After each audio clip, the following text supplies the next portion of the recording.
Today we're digging into a topic that's really changing the game for how business is done in Canada: corporate reconciliation.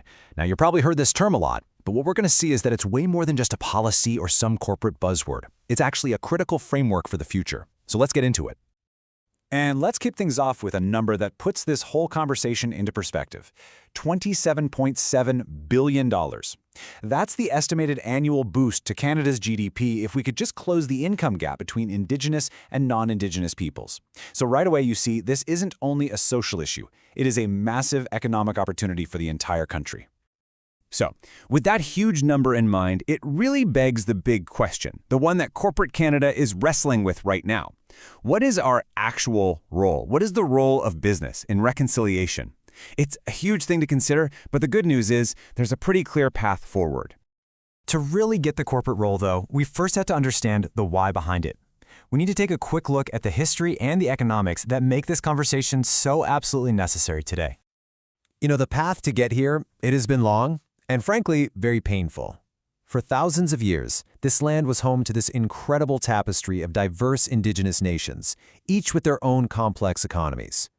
But the arrival of settlers, and especially the residential school system, just profoundly and devastatingly shattered that. The government's apology in 2008 was a step for sure, but the real turning point?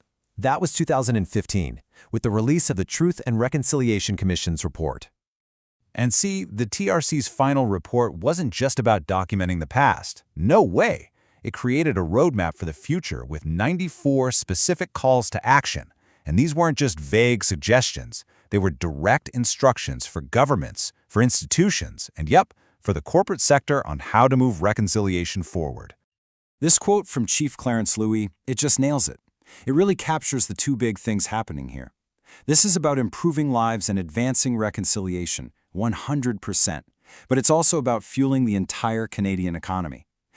Indigenous peoples are the youngest and fastest growing demographic in Canada. The future of our workforce is, in so many ways, an Indigenous one.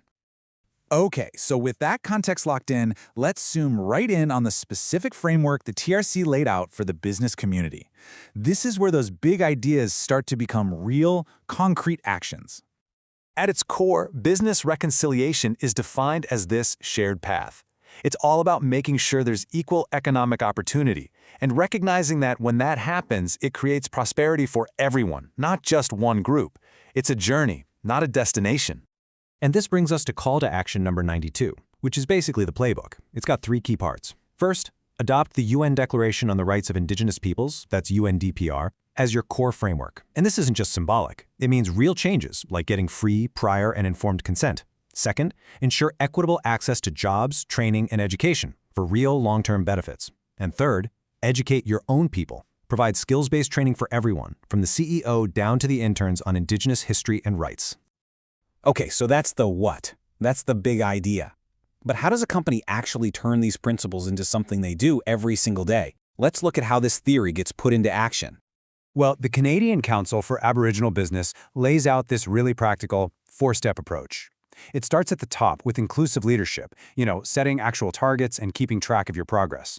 Then it moves to actively developing business with Indigenous communities, not just for them. Then you focus on your supply chain through transparent procurement.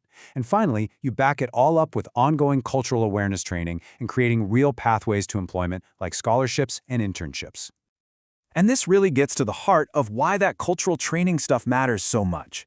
On the one hand, if you're unaware, your communication is just a recipe for friction, and it lets all those old systemic problems continue. But on the other hand, when you build intercultural competency, it's not just about avoiding mistakes, it's a proactive way to create better collaboration and innovation.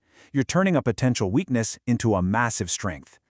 Let's circle back for a second to a key concept we mentioned from Call to Action 92, FPIC. It stands for Free, Prior, and Informed Consent.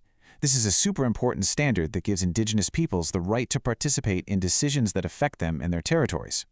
But listen, it's not about a simple yes or no vote at the end of the line. It is the process itself, a collaborative way to achieve and maintain agreement from the start. And as Regional Chief Terry Tigui says so powerfully here, this isn't about creating some new barrier to business. It's about a fundamental shift in the entire relationship to one of equals and partners. It's all about building a shared future where development happens with communities, not just to them. So we have the history, we have the framework, and we have the practical steps.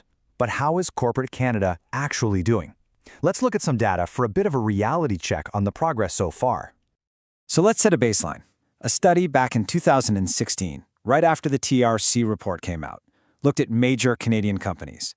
It found that only 13% of them explicitly said they prioritize hiring Indigenous people. Just think about that. Fewer than 1 in 7. That was the starting line. Now fast forward just 3 years to 2019. That number had doubled to 26%. This is a big deal. It shows that real progress is happening. The conversation has clearly shifted, and more companies are making Indigenous employment an actual priority. But, and there's a but, that positive trend doesn't quite tell the whole story. While the intent is getting better, a pretty significant gap is popping up between what companies say they're doing and what they're actually measuring. And this chart shows that gap perfectly. So in 2019, 28% of companies had board diversity policies that mentioned Indigenous peoples. That's a good start. But look at that second bar.